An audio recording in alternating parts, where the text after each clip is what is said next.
Yes. Anong feeling? Pag-lead ng isang prime time. So, I'm so happy. I'm so grateful. Sobra. Ano mga preparation mo for this role? Ang Panood ko, ang ganda ng dami. role mo rito. Ha? Ang ganda ng role mo rito. Sobrang ganda po. Ang role ko po dito ay isang Muslim, si Jamila. Grabe yung preparation kasi compared po sa mga ibang nagawa kong roles, medyo madali lang siya. But ito po, since meron tayong mga Muslim community, kailangan natin silang respetuhin, kailangan mag-research talaga kami. Like, bawat galaw po namin, tinatanong po talaga namin sa Muslim affair if tama po ba to, okay lang po ba to, kasi we don't wanna offend the Muslim community. Ano ang mga na-discover mo sa culture ng mga Muslim? Oh my gosh, ang isa sa mga na-discover ko, kasi mahilig akong kumain. Mm-hmm. So, ni-research ko, kasi parang mahilig akong kumain, mahilig akong magluto. So, na-curious ako kung ano yung mga pagkain na niluluto nila. And meron silang ginagawa na parang may niyog na burnt. Tapos merong, I think, chicken. Sobrang sarap. Tinry ko siyang gawin. Tiala itum ata yung tawag sa kanila. Sobrang sarap. Kumusta experience mo pagsuot ng kanilang damit? Oh my God! Di First ba? time ko Oo. na sa isang project na halos wala nang makita. Sobrang challenge yun kasi balot na balot po ako and ito lang talaga yung nakikita sa akin. But I'm so happy, I'm so grateful kay dito po sa prod na to, JRB Unit, and of course sa mga directors and si FMR. Hindi niya po talaga ako pinabayaan as in nandyan siya for me. Ang dami rin natuwa na magkaka-partner kayo ni Richard, di ba? Kami rin natuwa, pero gano'n ka-excited? Oo. Kung nung nalaman mo personally.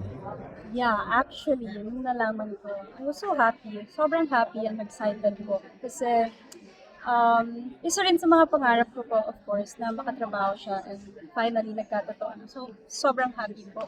Hindi ka ba nahirapan? I mean, di ba pagka may conflict kayo, dinadaling sa trabaho, di ba may ganun para ayaw makatrabaho yung real partner nila? Far, wala pa namang conflict. But, I think naman yung mga conflict, part na siya ng mga relasyon ko. So, as long as hindi namin siya dinadala sa set, na professional kami, I think that's okay. Totoong lakas yung energy mo pagkasama mo si Chard. Hindi, malakas naman. Mataas talaga yung energy ko, diba? Ever since. Kahit single ako mataas. Ba't binuko ni Direk? Anong binuko ni Direk? Pero mas may dagdag energy lang siguro.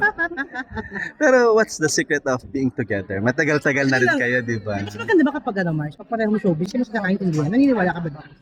Nakakaintindihan yung trabaho ng bawat isa. Hindi naman. Kasi sa iba kong mga naging boyfriend ko na showbiz, hindi rin naman smooth. Pero siguro sa edad, pag malayo yung agwat, mas Which gap? hindi naman lahat, pero sa experience ko lang, mas alaga, mas nag-guide ako and nakikinig ako. Kasi sometimes hindi ako nakikinig. Okay. Sobrang alpha ko, sobrang feeling Strong, ko tama independent. ako, ganun, strong, independent. So, with him, I listen. Sino nag-adjust? Ikaw o siya? last na. Mars kasi lang. Okay yan. Kasi si Richard, pati hindi no, para siya may pagkatahimik. Ay, oo. People thought sa plado. Pero ano siya? As a person talaga, pag nakilala mo. Oo. Feeling ko po sa... Actually, tahimik siya nung nakilala ko siya, pero ang kulit ko kasi. So, parang okay, lahat ng bubbly. lahat ng mga, kung saan man ako natutuwa, natatawa, share ko sa kanya. Tapos parang, nabigay ko na yung energy sa kanya. Ang kulit niya na rin. Nahawahan mo ng Nahawahan energy. ko na ng energy. Pero pag misconception ng ibang tao, hindi siya sa plado. Hindi naman. Hindi po. It's nice, very Very gentleman. nice. What's your relationship with the Tita Annabel, kay Rufa. How is I she? love Tita Annabel. So, eto, bigay niya to. Wow! Tita Annabel. Pa-picture naman. So, binigyan niya ako ng ring. Sobrang bait ni Tita Annabel. She's very generous, very sweet, very malambing. Talaga? Ano ko na regalo? Ang ganda Pa-picture naman. Oo nga, Mare. Kahiya. Ano ko lang, Ma? Inuunan. Nakakali na ba ito yan, Mare? Thank you, Tita. Ano yung regalo sa'yo yan, Mare? Birthday ko po. No? Pero ito din. Ang regalo niya na sa'yo yan? Opo. Very generous. Very generous. Yeah. Talagang botong-boto siya sa'yo. Sino yung Mars ng tingin? Mars naman. Ang lang. Ang Bakit ganda. ang kuko? Walang kuko. Okay lang, normal. Ganda, Ma. Thank you, Barbie.